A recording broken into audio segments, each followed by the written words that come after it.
les mobbers, voilà une nouvelle vidéo sur la préparation et sur l'avancement de mon centre. Donc je vais vous montrer aujourd'hui ce que j'ai fait du moins ce week-end sur la préparation de mon petit moteur. Donc tout d'abord déjà, ce que j'ai commencé à faire début de week-end, c'était nettoyage et polissage, vous voyez, de la chambre de combustion sur la culasse, quoi. J'en ai profité aussi, donc idem, je l'ai fait sur les carters, vous voyez, donc juste à l'endroit où il y a les masses pleines du vélo. Bien sûr, j'ai pas fait ça sur les transferts, voilà. Donc voilà, comme on peut voir, voilà. Idem sur le cylindre, eh ben, on a poli aussi la sortie d'échappement. Bon, là c'est un peu plus dur à voir, hein, bien sûr, hein. Par contre, pour la petite histoire, j'ai super galéré pour le poncer et le polir à cause de la barrette d'échappement qu'il y a au milieu, quoi. C'est vraiment, même avec la Dremel, quoi, j'y suis arrivé, mais bon, franchement, c'était vraiment galère, quoi.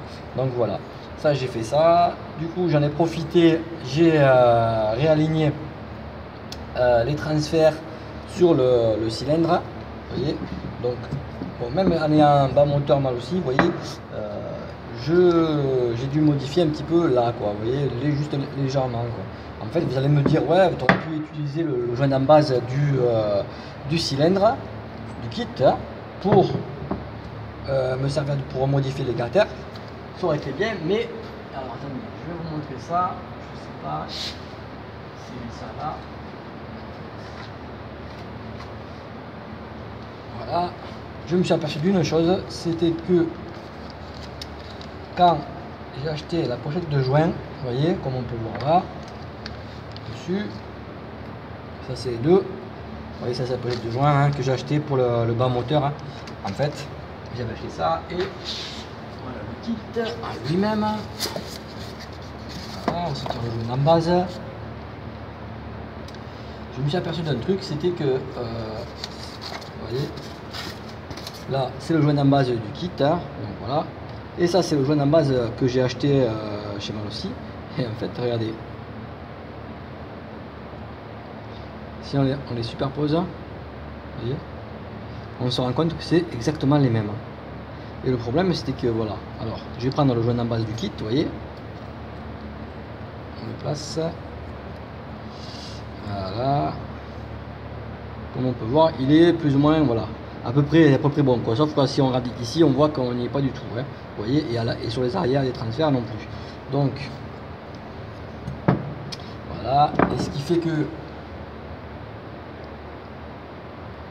si je rentre ça, pareil, on voit que, vous voyez, on n'est pas du tout, quoi, hein. C'est pas bon, hein. Ça ressemble pas du tout à l'empreinte de l'embase du kit. Alors moi, ce que j'ai fait, c'est que j'ai pris le joint en base parce que celui-là il est très très fin, en fait, hein. J'essaie vraiment de le manipuler avec précaution pour pas le déchirer. Voilà, on va le remettre à sa place même. J'ai pris celui-ci, que en fait celui-ci est beaucoup plus épais que son frère, voilà. Et j'ai pris sur un petit carton, hein, de boîte de sucre, hein. J'en ai refait un autre, hein. Et en fait j'ai refait, bon là je l'ai jeté, hein. Je l'ai pas sur moi. J'en ai refait un autre qui m'a permis de refaire l'empreinte du cylindre pour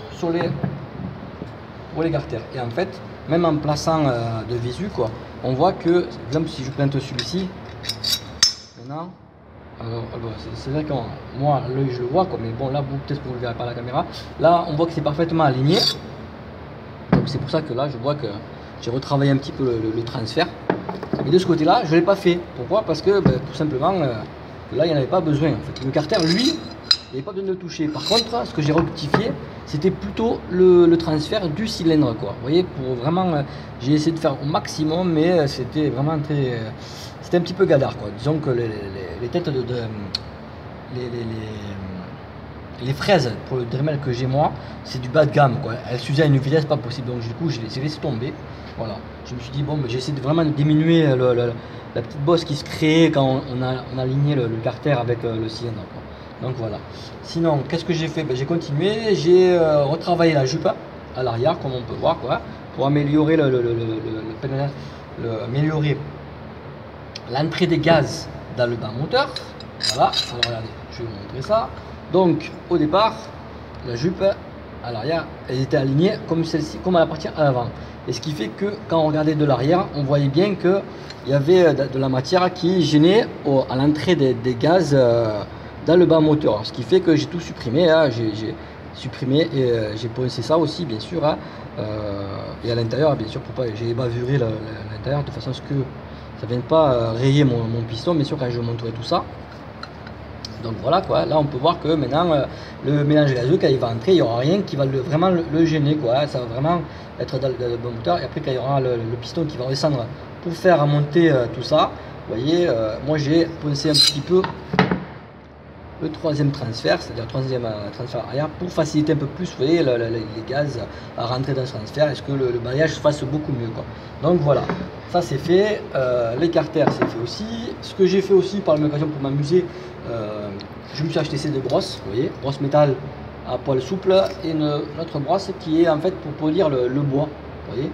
J'ai acheté ça et je me suis amusé au départ, au préalable, excusez-moi, je les ai achetés. Pourquoi? Parce que j'avais la culasse quand je l'avais eue, elle avait plein de taches blanches quoi, et j'arrivais pas à trouver même sur internet, personne n'a pu m'aider à comment savoir pour la nettoyer. Au départ on m'a même dit d'utiliser du bicarbonate de soude, mais bon j'ai appris qu'il fallait pas le faire parce que c'était dangereux sur la lune quoi.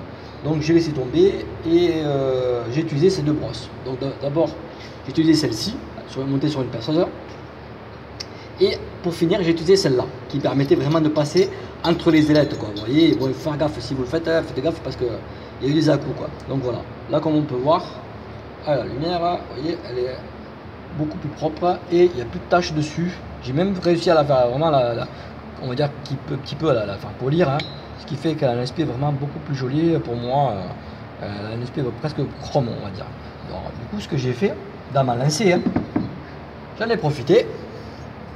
J'ai poncé aussi les ailettes du cylindre quoi, pour vraiment donner un petit peu cet aspect, vous voyez, de gris chrome quoi, on va dire. Vous voyez, ça fait beaucoup plus joli pour moi. Moi je trouve que c'est vraiment nickel quoi. Et j'en ai profité, j'ai fait mes carters aussi, voilà, parce qu'ils étaient vraiment sales quoi, donc du coup ils étaient pas mal tachés. J'en ai profité, vous voyez, j'ai posé tout ça. Donc voilà, ça c'est fait. Ah, voilà la pâte à laquelle m'a servi pour polir la culasse et les transferts. Franchement, la prochaine fois, je vais essayer le Belgum alu parce que là, utiliser d'abord la pâte marron, après utiliser la pâte blanche, quoi. Pareil, j'ai utilisé un nombre de brosses à polir inconsidérable, quoi. C'était vraiment énorme, quoi, tout ce que j'ai utilisé, quoi. Voilà. Qu'est-ce que j'ai fait d'autre? Ah oui, j'en ai profité. Bah, du coup, comme j'avais pas mal avancé, j'ai déjà monté mes roulements sur mon vélo. Voilà, hein. Donc lui, le week-end prochain, il va passer 24 heures minimum dans le congélateur, de façon à pouvoir monter ça correctement sur les carters. Ça, c'est ce qui est prévu pour la prochaine fois. Quoi d'autre? Ah oui, quoi d'autre aussi? Voilà. Ça, c'est ça. Attendez, je finis. Je vais vous montrer ce qu'il me reste encore à faire. C'est ça. Donc, ça, c'est un Vario ER3. Ah ouais, on dirait pas comme ça, mais c'en est un quoi. Il a une sale gueule quoi. Quand je l'ai acheté d'occasion, hein, bien sûr, je ne l'ai pas acheté à la neuf. Et quand je l'ai acheté à un gars, bon il me l'avait dit, hein, comme quoi la joue mobile venait frotter à ce que je vois apparemment sur sa poulie d'embrayage. Bon, c'est quand même étonnant quoi, donc voilà. Moi ce que j'ai fait, je ne me suis pas fait tracasser, du coup on a acheté une autre, toute neuve, que je vais monter. Bien sûr, ces petites pièces là vont être démontées quoi. Je vais virer les poids parce que j'ai acheté des poids aussi, et ça bien sûr je vais essayer de les nettoyer au maximum, hein, de rendre une propreté quoi. Voilà. J'avais déjà commencé par la joue fixe qui était pas mal. Il y avait on dit des traces, vous savez, de caoutchouc, comme si la courroie venait frotter quoi. Et en plus même cette joue, je vois qu'ici elle est vraiment usée, donc franchement je sais pas si je vais pas la changer non plus quoi finalement quoi. Donc voilà, tout ça je vais vraiment le nettoyer et le mettre en état, on va dire potable quoi, que potable. Donc, vous me direz c'est un Vario de gaz quoi. Donc, mais bon, toujours est-il que c'est clair que j'achèterai plutôt que d'occasion quoi. Ça ne vaut vraiment pas le coup finalement quand on voit le temps qu'on y passe dessus et tout ce qu'il faut faire, hein. Je pense que le mieux, j'aurais dû mieux investir un peu plus d'argent et acheter un vario tout neuf, quoi. J'aurais pas moins de tout ça, quoi. Mais bon, on apprend de ses erreurs, ce qui fait que la prochaine fois, ben, j'achèterai un truc neuf et j'achèterai pas un truc d'occasion, quoi. Donc voilà, quoi. Sinon, ben, ça c'est pour la prochaine petite vidéo. Je vais travailler sur mon vario, remonter bien sûr le bas moteur enfin. Donc là, je ferai ça, je mettrai bien sûr les joints spi.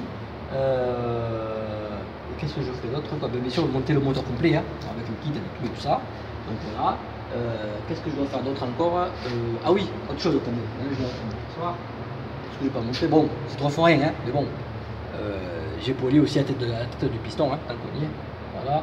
Donc croyez-moi, pour lire tout ça, on y passe pas mal de temps. Hein. En fait, on se dit, donc j'espère vraiment que tout ça va apporter un petit peu plus de puissance et un peu plus de couple à bas régime, quoi. Sinon, j'ai toujours pas trouvé encore comment faire. Alors attendez, je vais vous montrer ça. Où est-ce qu'il est? Ça c'est le 21. Là, voilà. Donc voilà, j'ai toujours pas trouvé comment faire pour nettoyer les carbus. En fait, j'ai un souci, c'est que mon petit souci, c'est, je sais pas si on le voit, c'est que alors j'ai tout démonté, le carburateur à la base je l'avais nettoyé entièrement, nettoyé à l'essence, et quand je l'ai séché à la soufflette là, il y avait toutes ces petites traces blanchâtres là, vous voyez, donc pas compris. Ça, c'est la première fois que ça m'arrive, donc je sais pas ce qui s'est passé. Donc voilà. Alors je cherche depuis un moment sur internet pour savoir si quelqu'un n'aurait pas une info à me passer, pour savoir comment le rendre un peu. Vous voyez, c'est un état pas forcément neuf, mais le rendre beaucoup plus propre que ça, quoi, parce que là on dirait qu'il est vraiment dégueulasse, quoi. Donc voilà. Donc si quelqu'un a une info à me passer là-dessus, ça serait vraiment cool, quoi. Je veux dire, ça serait vraiment sympa. Donc voilà. Bah, écoutez, là j'en ai fini pour aujourd'hui. Je vous dis rendez-vous pour la prochaine vidéo et pour la suite de la préparation et l'avancement de mon petit 103. Voilà. Allez, ciao ciao, à plus.